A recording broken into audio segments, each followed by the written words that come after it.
Belle chose ce matin que Dieu voulait nous dire. Ok, peut-être on peut prendre une minute de réfléchir. Qu'est-ce que Yvan nous a communiqué ce matin de la part du Saint-Esprit? On peut juste réfléchir. Quelqu'un pourrait dire un mot? Qui va oser dire un mot? Qui c'est que je vais nommer? Ok, Fred. Son amour se renouvelle constamment. Ok. Félicitations à toi. Ah, il est pour la troisième fois papa depuis 15 jours. Okay. Et bientôt, il sera prêt à faire une introduction aussi. Ok. Oui. Les choses sont jamais anciennes, jamais nouvelles, et toujours renouvelées. Wow. Excellent. Excellent. Et donc, il n'y a pas de choses anciennes. Non, il n'y a pas de choses nouvelles, ni de choses anciennes. C'est des choses qui sont renouvelées par Dieu. Ah, ok. Ça me rappelle ce que dit Jean, l'apôtre Jean, qui dit ce commandement est un commandement nouveau. Puis juste après, il dit mais ce commandement n'est pas nouveau, il est ancien, mais il est renouvelé. C'est bien, super. Quelqu'un d'autre? Hélène, oui. Le remède pour notre problème, c'est toujours la même. Le remède pour notre problème est toujours le même, oui. C'est l'amour de Dieu, sa grâce et son amour. L'amour de Dieu, sa grâce. Et son amour. Et son amour, ok. Ok, oui. Ok, une dernière personne? Dieu ne change pas. Dieu ne change pas. Ok. Ok, super. Genèse 43, on continue. Et bientôt, on aura étudié, on aura lu, ceux qui n'ont peut-être pas aimé l'étude, mais au moins vous aurez lu toute la Genèse. Non, je plaisante. Genèse 43, verset 15. Et les hommes prirent ce présent, et ils prirent double argent dans leurs mains, et Benjamin, et ils se levèrent et descendirent en Égypte. Et ils se tinrent devant Joseph. Et Joseph vit Benjamin avec eux, et il dit à celui qui était préposé sur sa maison, « Mène ces hommes dans la maison, et tue et apprête, car ces hommes mangeront avec moi à midi. » Et l'homme fit comme Joseph avait dit. Et il amena les hommes dans la maison de Joseph. Et les hommes eurent peur de ce qu'on les menait dans la maison de Joseph. Et ils dirent, c'est à cause de l'argent qui fut remis dans nos sacs au commencement, que nous sommes emmenés pour qu'on se jette sur nous et pour qu'on tombe sur nous et pour qu'on nous prenne comme serviteurs avec nos ânes. Et ils s'approchèrent de l'homme qui était préposé sur la maison de Joseph et lui parlèrent à l'entrée de la maison et dirent, « Ah, mon Seigneur, nous sommes descendus au commencement pour acheter des vivres. Et il est arrivé, lorsque nous fûmes venus au Caravansérail, c'est une version d'Arby, donc je ne comprends même pas ce qu'il me... Bon, en tout cas, à mon avis, c'est une erreur de transcription. C'est ce qu'on dit dans ces cas-là, en général, c'est une erreur. Parce que quand tu ne comprends pas, dis non, c'est une erreur. Que nous avons ouvert nos sacs. Et voici, l'argent de chacun était à l'ouverture de son sac, notre argent selon son poids. Et nous l'avons rapporté dans nos mains. Et nous avons apporté d'autre argent dans nos mains pour acheter des vivres. Nous ne savons pas qui a mis notre argent dans nos sacs. Et il dit, paix vous soit donnée, ne craignez pas. C'est votre Dieu et le Dieu de votre Père qui vous a donné un trésor dans vos sacs. Votre argent m'est parvenu. Et il fit sortir Siméon vers eux. On va voir le reste du passage après. On va prier. Père Céleste, merci encore ce matin déjà pour tout ce que tu nous as communiqué dans ta grâce. C'est vrai que tu es ce Dieu qui ne change pas et qui renouvelle par le ministère de ta parole, le ministère du Saint-Esprit, par l'onction, Seigneur, que tu manifestes au milieu de nous, tes provisions pour chacun d'entre nous. Et nous reconnaissons que notre plus grande provision, c'est toi, c'est te connaître. Toi, le seul vrai Dieu. Merci de continuer à nous parler ce matin et éclairer les yeux de nos cœurs pour te voir toi briller dans ta gloire. Au nom de Jésus, nous prions. Amen. Donc, nous continuons dans ce chapitre 43. Donc, après cette discussion avec leur père, les fils de Jacob arrivent à persuader leur père que, en vérité, ils n'ont pas le choix. Ils n'ont pas le choix que de retourner en Égypte, mais pour acheter les provisions, et ils sont obligés de se soumettre. Vous vous souvenez, on avait parlé de cette nécessité que Joseph avait imposée aux enfants. C'était, vous pouvez revenir, et d'ailleurs vous devez revenir si vous voulez récupérer Simeon, votre frère que je mets en prison, mais vous devez revenir avec le plus jeune, Benjamin. Et ils avaient essayé d'échapper à cela en se disant que sûrement la famine va finir. Et en fait, la famine ne finit pas. Et ils étaient prêts, surtout Jacob était prêt à sacrifier Siméon pour pas exposer le plus jeune frère qui était Benjamin. Et entre parenthèses, c'est ce qui se passe souvent. C'est que peut-être dans nos vies, on est prêt à sacrifier certaines choses qui sont importantes aussi, mais parce qu'on préfère sacrifier ces choses-là que quelque part d'obéir à la pensée de Dieu, à la parole de Dieu. Et malheureusement, de la même façon que peut-être a pu nous apporter Yvan tout à l'heure la pensée de Dieu, mais de la même façon, nous ne pouvons pas, même en sacrifiant certaines choses, régler le problème. Et le problème a demeuré, et ils sont retrouvés à la même position qu'au départ, en vérité. Et très souvent, c'est ce qui se passe dans nos vies. C'est que nous essayons de remettre à demain la chose que Dieu veut traiter, la chose que Dieu veut mettre à la lumière, la chose que Dieu veut corriger par sa vérité. Et n'oubliez pas, derrière la vérité de Dieu, il y a toujours son caractère. Derrière ce que Dieu me demande, derrière l'obéissance, il y a toujours une rencontre. Donc Dieu ne nous demande pas d'obéir pour obéir, mais Dieu nous appelle à obéir pour le rencontrer. Donc, c'est terrible de voir qu'on a tous des stratégies, des pensées, des raisonnements, tous des choses que l'on remet, des choses importantes que l'on remet à demain, et en vérité, on sacrifie des choses avec le temps. Peut-être on sacrifie des convictions, on sacrifie un appel peut-être, on sacrifie des bonnes relations selon Dieu, on sacrifie peut-être aussi sur l'autel de ce mécanisme de défense dans notre âme, on sacrifie peut-être aussi cette part d'obéissance où on peut rencontrer Dieu. Mais ça ne règle pas le problème. Ça ne règle pas le problème. Ça fait que tarder à revenir à ce que, dès le départ, Dieu nous a demandé. Et là, on va le voir que ce n'est pas dommageable parce que ils ne savaient pas que cet homme qui leur demandait ça, c'était Joseph. Mais des fois, il y a des choses que l'on préserve, que l'on garde en sacrifiant d'autres choses, mais des fois, dans ce processus-là, ça va amener des dommages dans nos vies.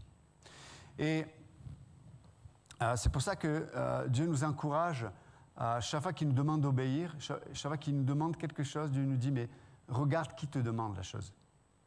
Regarde qui je suis. Et là, on voit la différence, c'est que là, ils ne savent pas qui demande la chose. Pour eux, c'est juste un homme qui est puissant, un homme qui peut leur donner ce qu'ils n'ont pas, mais ils ne comprennent pas, ils ne voient pas encore. Parce que le seul moyen de voir qui est cet homme, c'est quand cet homme va se révéler, quand cet homme va dire qui il est. Donc là, ils ne voient pas qui demande, qui impose cette condition. Ils ne connaissent pas, ils ne savent pas que c'est Joseph, leur frère. Ils ne connaissent pas ses motifs, ils ne connaissent pas son cœur. Et c'est à dessein que Dieu permet ça. Et des fois, même si nous savons où nous avons entendu qui est Dieu.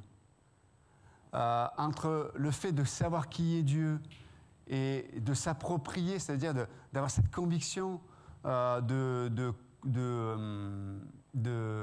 croire qui il est. Donc je peux savoir qui il est, mais entre le moment où je sais qui il est et le moment où je crois dans mon âme, dans mon cœur, dans mes pensées, qui il est, des fois il y a un gap, il y a un fossé. Il y a un fossé des fois entre les deux. Mais des fois, Dieu fait ça à dessein. Et là, on peut voir que c'est à dessein que c'est fait. Et pourquoi c'est à dessein? Parce que Joseph va se révéler à un moment où le travail que Dieu veut faire dans le cœur de ses frères, et de son père d'ailleurs,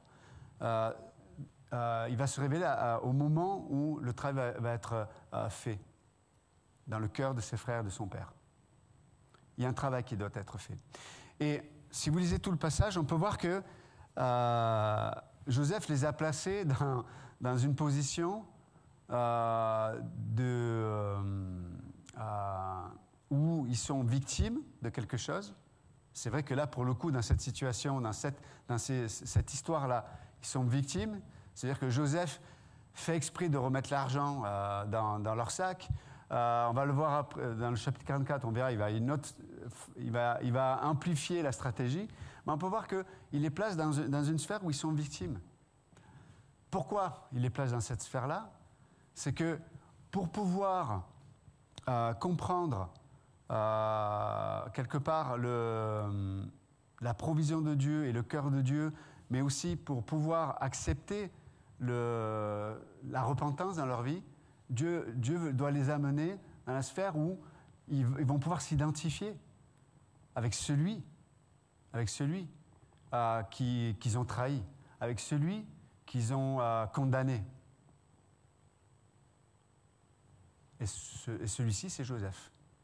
Donc Joseph, dans cette stratégie, il les replace dans la sphère où lui-même a vécu ça. Parce que Joseph était victime.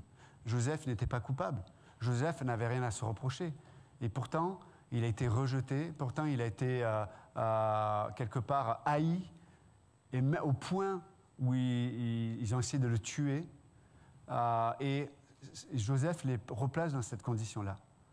Il les amène sur un chemin d'identification avec leurs péchés pour que ces derniers voient le privilège de pouvoir revenir à Dieu, la repentance, et d'être guéris dans leur inconscient, dans leur âme, dans les parties les plus profondes de leur âme. Mais il y a un processus qui doit se passer. Et c'est exactement la stratégie que Dieu opère à travers Joseph. Donc là, ils sont là, ils se trouvent dans une situation où réellement ils sont victimes.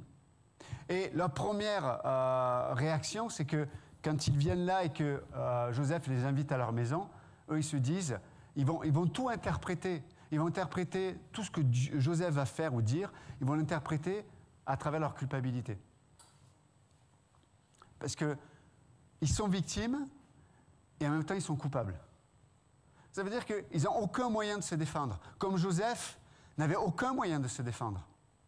Comme Jésus avait choisi de ne pas se défendre à cause de mes péchés, à cause de tes péchés. Il n'y avait pas d'autre voie. Et donc là, ils sont dans une situation où ils ne peuvent pas échapper quelque part. Chez eux, il y a la famine. Donc il n'y a pas de paix, il n'y a pas de provision là où ils auraient aimé rester quelque part. Ils ne voulaient pas bouger. C'est pas le mieux, mais au moins on ne prend pas trop de risques. Ah, mais Dieu n'est pas là-dedans.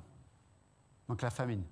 Donc ils sont obligés de bouger. Tu sais, c'est comme ces situations que Dieu nous impose, qui elles-mêmes nous imposent des décisions, qui elles-mêmes nous imposent de prendre des fois même des risques. Et donc là, ils prennent ces risques-là pour survivre et surtout dans des situations encore plus compliquées.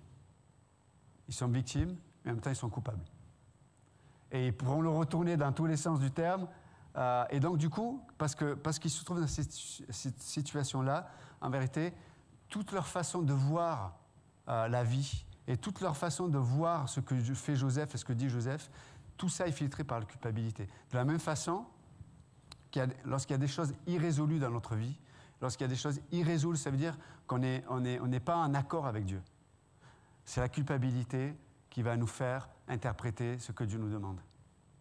Admettons que Dieu me demande peut-être il me dit, mais je te demande de me faire confiance, mets de côté cette relation.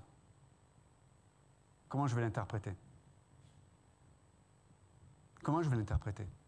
On met de côté peut-être cette carrière-là dans ta vie. On met de côté ceci ou cela. Comment on va l'interpréter? On met de côté ton emploi du temps, ou ta volonté, ou ta façon de voir certaines choses. Comment tu vas l'interpréter? Et ta façon de l'interpréter va déterminer ta façon de réagir par rapport à ce que Dieu va te demander. En l'occurrence, c'est la culpabilité. Ils se sentaient coupables. Ils se sentaient coupables. Mais ils se sentaient coupables pas pour la bonne chose, dans le sens qu'ils se sentaient coupables pour l'argent qui avait été retrouvé dans leur sac. Mais Dieu veut les amener ailleurs. Comme des fois, nous, on peut se sentir coupable pour des choses qui sont vraies, mais ce n'est pas ça que Dieu recherche. Ce n'est pas ce point-là que Dieu veut, en tout cas, que Dieu veut aborder. Mais il va l'utiliser. Il va l'utiliser. Mais posez-vous cette question. Quand Dieu nous demande quelque chose, lorsqu'on est dans la sphère de la culpabilité, on est concentré ou on est focalisé sur la chose que l'on va perdre. Par contre, à travers tout ce processus, etc., Dieu va les libérer de ce qui, quelque part, nourrit la culpabilité.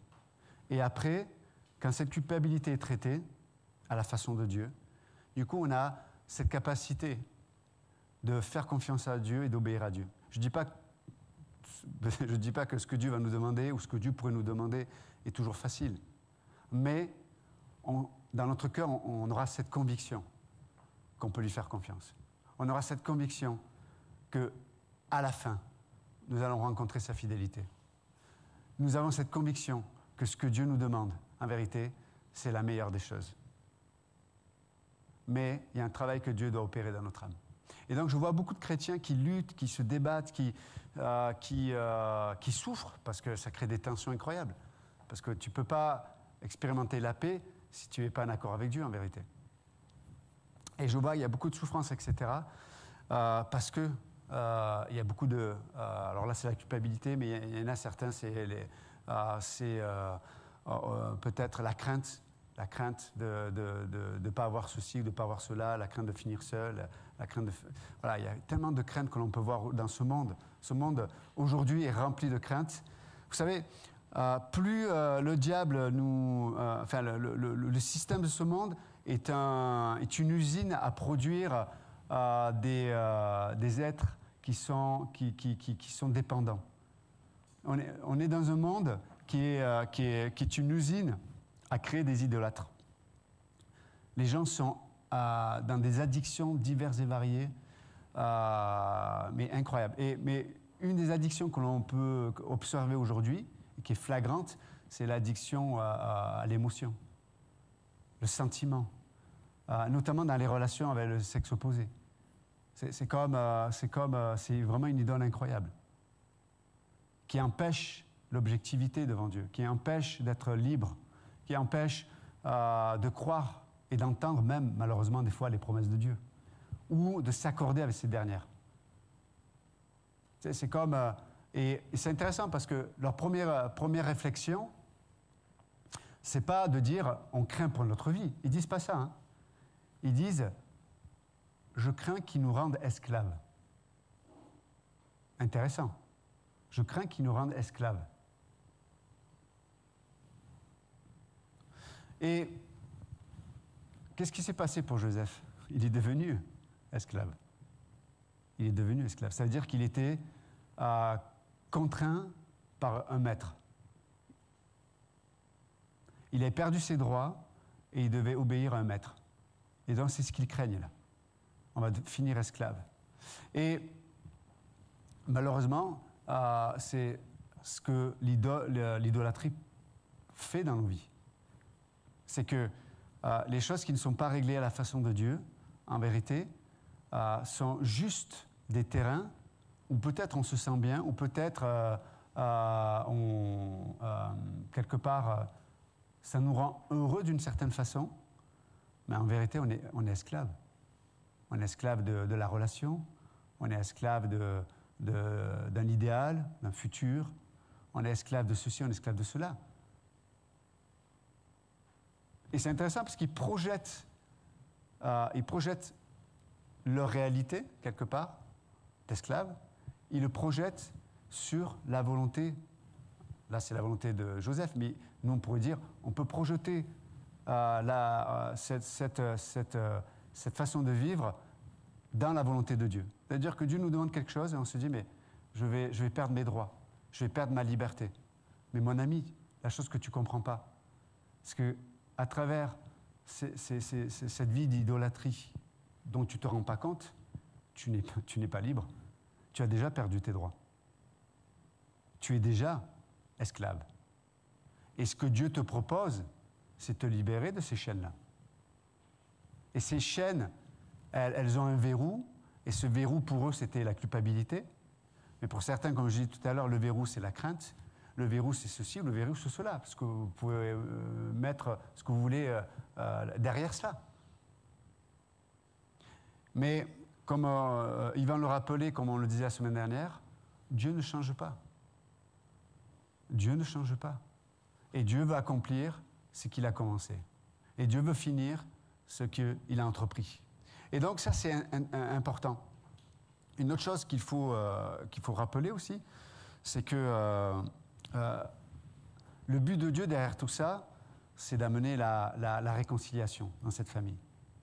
D'accord ? Et parce que c'est juste des relations qui sont complètement brisées, là. Les pères, les fils entre eux. Et pourtant, on parle de la famille qui est choisie par Dieu pour amener le sauveur de l'humanité. On les imaginez, comme diraient les Sétois, la bouillabaisse, là. Donc Dieu va toujours... Dieu fonctionne toujours dans la sphère de la réconciliation. Et avant la réconciliation, il faut qu'il y ait la rédemption qui opère. La rédemption doit opérer pour amener la réconciliation. Et donc, dans ce travail-là, dans ce processus-là, dans cette histoire que l'on peut voir là, le but de Dieu, c'est la réconciliation. C'est qu'il y ait l'unité, c'est qu'il y ait la paix, c'est que on va dire, la nature de Dieu, le cœur de Dieu, le plan de Dieu, la volonté de Dieu soit plus important ou pèse plus quelque part que les erreurs, que le péché et que la méchanceté du cœur humain ou le fait que le cœur de l'homme soit tellement tordu et tortueux.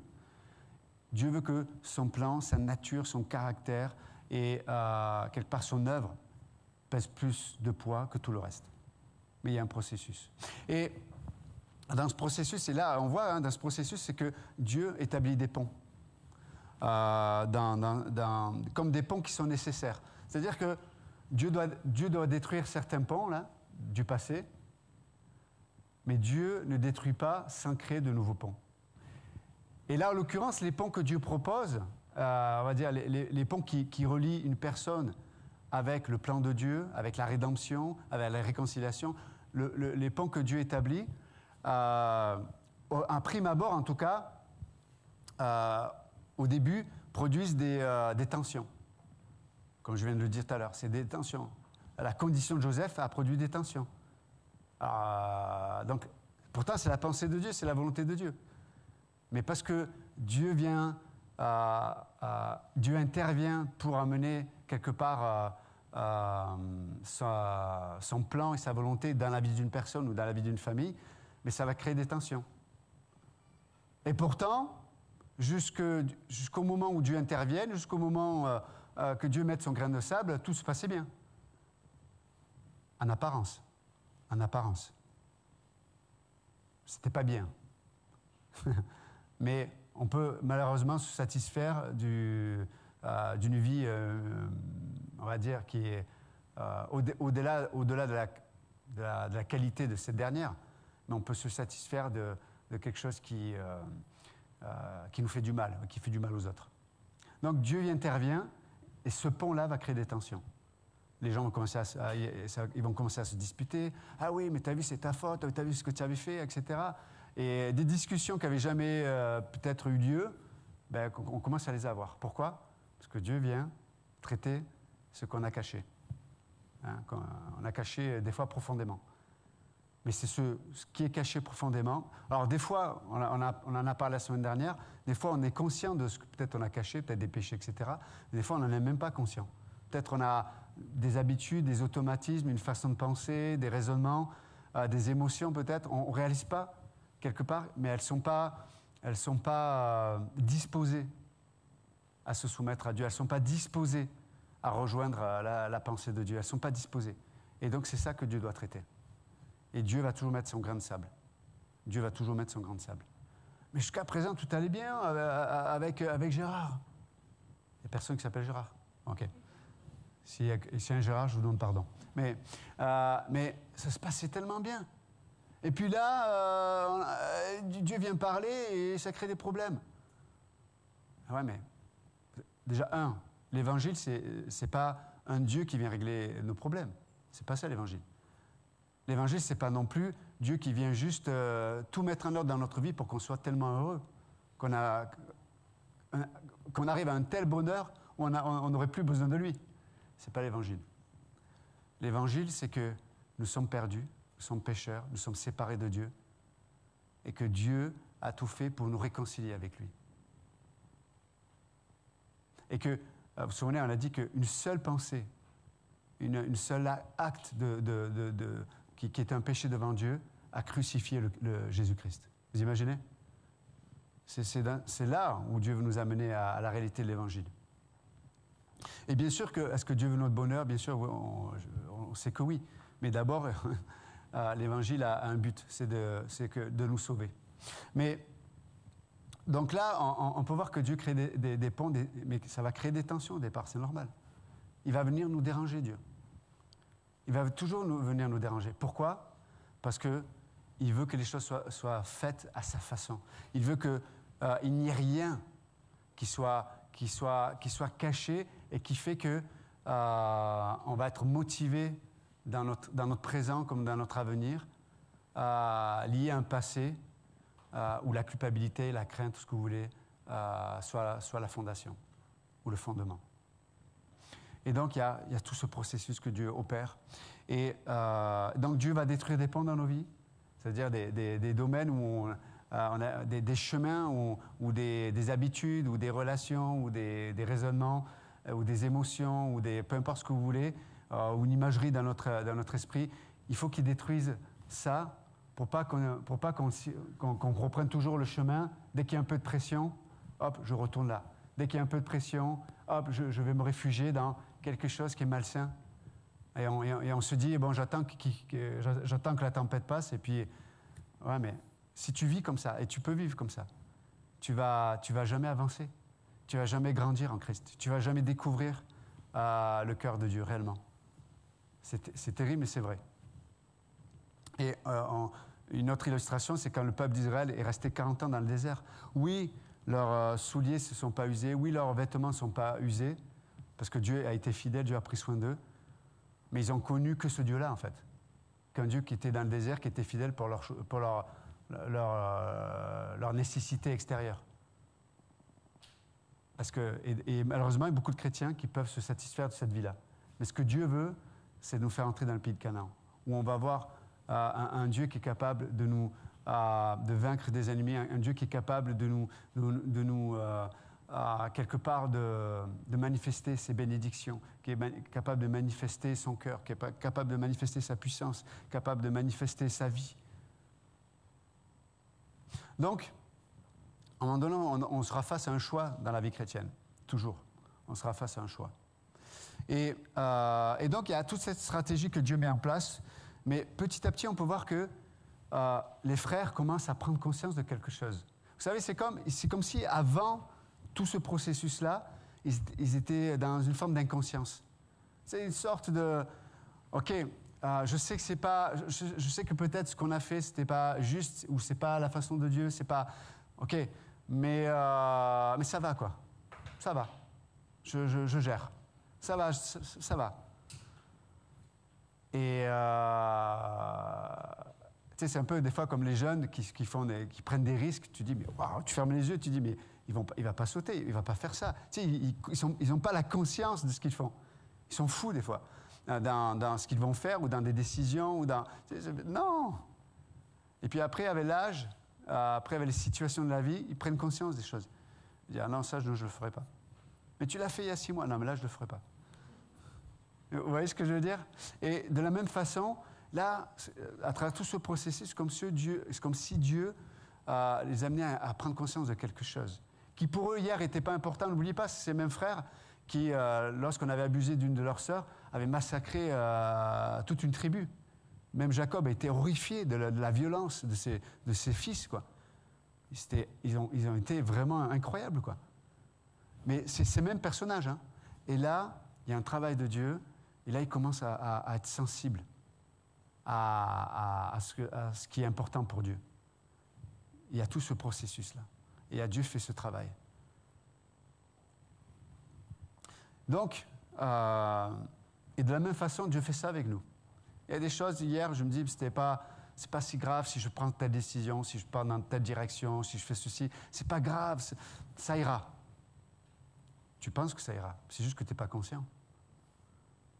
Mais tu sais quoi? Dieu nous aime, comme on l'a entendu tout à l'heure. Et Dieu va mettre son grain de sable. Dieu va faire qu'une chose qui était simple hier va devenir compliquée aujourd'hui. Pourquoi? Parce que Dieu t'aime, il veut te faire du bien. Mais pour te faire du bien, tu dois le rencontrer. Tu dois dépendre de lui. Tu dois laisser la nature qu'il a placée en toi, si tu es né de nouveau.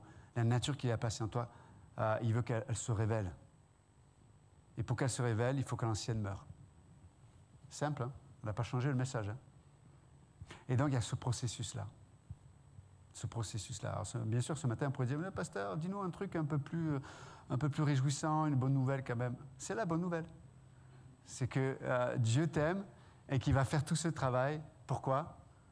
Parce que si à un moment donné, tu t'accordes avec lui, tu vas voir. Tu sais, c'est comme, des fois, tu fais un long chemin, etc., puis tu te retournes, tu dis, waouh! Tu sais, des fois, dans nos vies, on fait ça. Des fois, on s'arrête, on fait comme un briefing, on se dit, avec soi-même, puis on regarde en arrière, on se dit, waouh, heureusement que là, à tel moment de ma vie, heureusement que là, il s'est passé ceci ou cela. Heureusement que, oui, alors là, c'était la galère, mais heureusement, ça m'a gardé de ceci ou de cela. Tu sais, c'est comme, tu sais, avec le recul, tu te dis, waouh.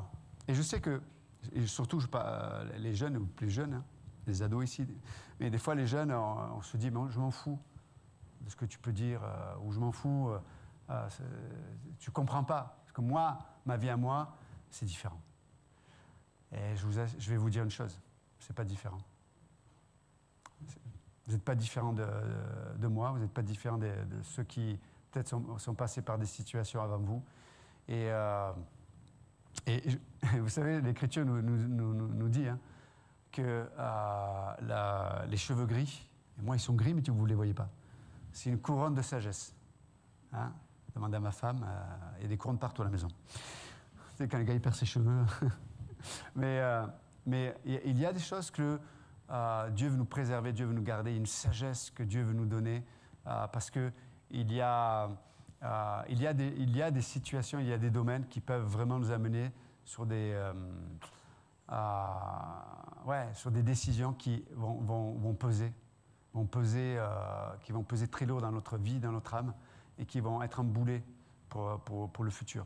Donc Dieu nous demande une sagesse. Mais pour revenir à notre texte, voilà, Dieu fait ça pour opérer et pour, quelque part, que la conscience des frères commence à être ouverte à ce que Dieu veut leur montrer. Et j'aime le processus que Dieu opère parce qu'il n'est pas... c'est violent en même temps, et en même temps, c'est doux de la part de Dieu, à travers Joseph. C'est violent et doux. Et d'ailleurs, on le voit dans le passage, quand on lit, on peut voir que Joseph donne des conditions, et en même temps, lui, des fois, il est obligé de se cacher pour pleurer, parce qu'il est ému de voir ses frères, notamment de voir son frère Benjamin, etc. Et en même temps, il sait qu'il doit mettre de côté ses émotions pour amener le processus jusqu'à sa fin. Et Dieu est comme ça avec nous.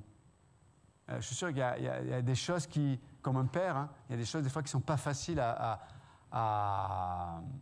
traiter dans la vie d'un enfant, mais si tu ne le fais pas, ça veut dire que tu ne l'aimes pas, comme tu devrais l'aimer. Et de la même façon, Dieu nous aime réellement. Et il y a des choses qu'il ne va pas nous épargner. Pourquoi? Parce que ces choses-là, elles vont nous faire du mal. Ces choses-là, elles vont être un poids de culpabilité, de crainte, de honte, tout ce que vous voulez.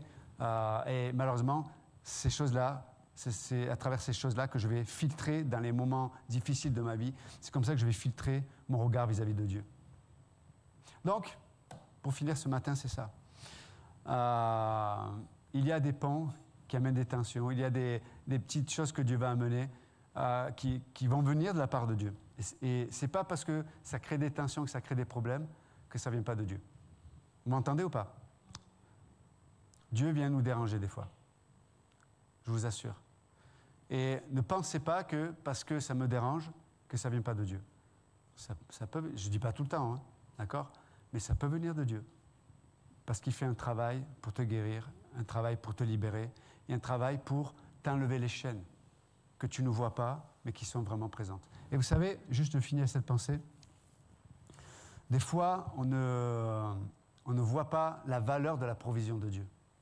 Parce que malheureusement, on compare à certaines choses qui peuvent nous satisfaire avec la provision de Dieu. Ce que je veux dire par là, c'est que on est dans l'illusion, des fois, d'être pris par des choses qui sont importantes et qui, quelque part, je suis tellement centré ou concentré sur ces choses-là que je ne vois pas la valeur de la provision de Dieu. Pour le dire autrement, je peux entendre que Dieu m'aime, mais quelque part, je m'en fous. Parce que j'ai tel hobby, parce que j'ai telle passion, parce que j'ai tel intérêt, parce que j'ai tel ceci ou cela. Et quelque part, je ne suis pas disposé à recevoir la provision de Dieu. Elle ne m'intéresse pas. C'est fou, mais c'est comme ça. Mais parce qu'on est pris par des choses qui sont illusoires, des provisions qui sont illusoires. Et vous savez, souvent, ce qui coupe ça, quand les gens, peut-être, ont une maladie grave, un cancer ou une maladie grave, ou face à la mort, mais en fait, on voit que toutes ces choses que l'on pensait importantes n'ont aucune valeur. En fait, elles sont comme un roseau cassé, dit l'Écriture. Dans le Saint-Testament, ça parle de l'Égypte. Hein. Le peuple d'Israël pensait qu'il pouvait s'appuyer, mais Dieu dit, soit un roseau cassé. Quand tu devras t'appuyer dessus, ça va te percer la main. Et il y a plein de choses comme ça dans nos vies, qui sont des roseaux cassés. Et tant qu'il n'y a pas de poids dessus, on ne voit pas que c'est un roseau cassé. Mais quand à un moment donné, il faut s'appuyer, en fait, ça nous fait du mal, et ça ne porte rien. Ça ne nous aide même pas. Au contraire. Et c'est pour ça que tout ce processus dont on parle, c'est une autre facette de parler de ça, de dire il y a plein de choses que Dieu va enlever, des illusions, des passions, des idoles, comme je disais tout à l'heure, mais en fait, qui font qu'elle enlève la qualité, elle enlève la valeur de la provision de Dieu. Mais Dieu est fidèle, il va s'occuper de ça. Et petit à petit, quand Dieu le fait, on commence à aimer et à voir la valeur de la provision de Dieu. Et quand on parle vraiment de l'amour de Dieu, l'amour de Dieu réellement me remplit. Quand on parle quelque part de la grâce de Dieu, mais cette grâce, c'est vraiment quelque chose qui a vraiment de la valeur dans ma vie. Quand on parle de la volonté de Dieu, c'est quelque chose qui a vraiment un poids dans mon âme. Pourquoi? Parce que Dieu a opéré et a mis en lumière que les choses sur lesquelles je m'appuyais et qui me nourrissait ou qui amenait une provision tellement dans ma vie qui faisait que je n'avais pas forcément besoin de ce que Dieu me proposait. Mais Dieu les enlève petit à petit. Et qu'est-ce qui me reste? La chose qui était la plus belle, la chose qui avait la plus de valeur dans l'univers, dans le passé, dans le présent et dans le futur, c'est Dieu, sa provision et sa personne. Et ça, c'est notre plus grand privilège. Seigneur, merci encore ce matin pour ta parole. Merci pour ce que tu veux nous dire, ce que tu fais. Wow.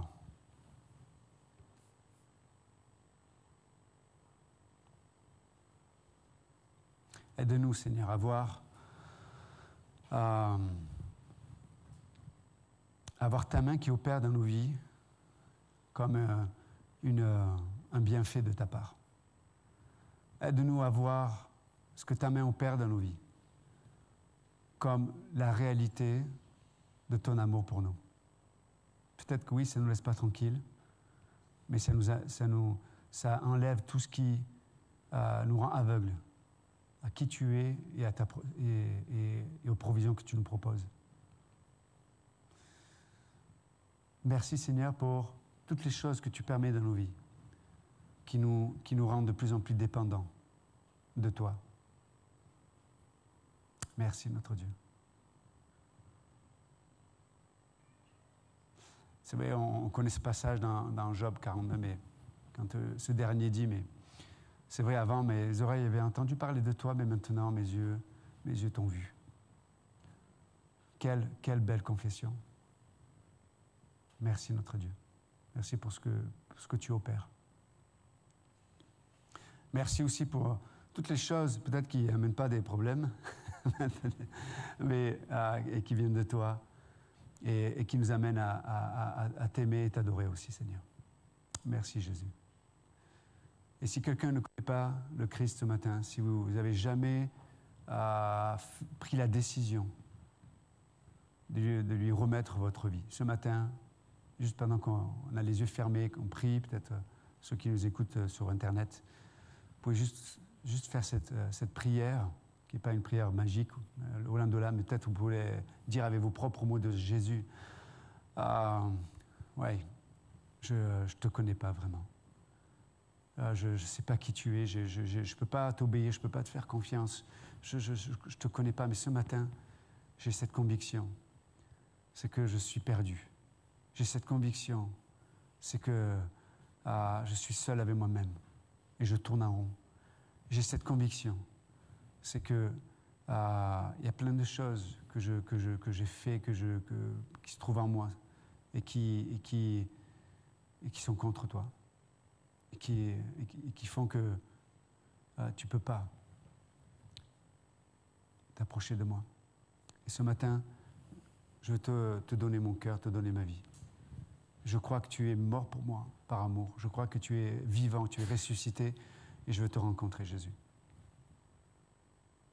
Je veux te rencontrer. Je te donne mon cœur. Sauve-moi. Et si vous avez fait cette prière ce matin, peut-être avec vos propres mots. La Bible dit que si vous l'avez fait simplement avec foi en ce Dieu qui vous aime et qui est vivant, la Bible dit que Dieu fait de nous, Dieu fait de vous un enfant de Dieu. Vous êtes passé du royaume des ténèbres au royaume de son Fils bien-aimé. Donc si vous avez fait si vous avez pris cette décision, parlez-en peut-être à un pasteur ou à quelqu'un qui est chrétien, qui vous a invité peut-être, afin qu'on puisse prier, se réjouir avec vous. Donc merci notre Dieu, bénisse le reste de cette journée. Amen.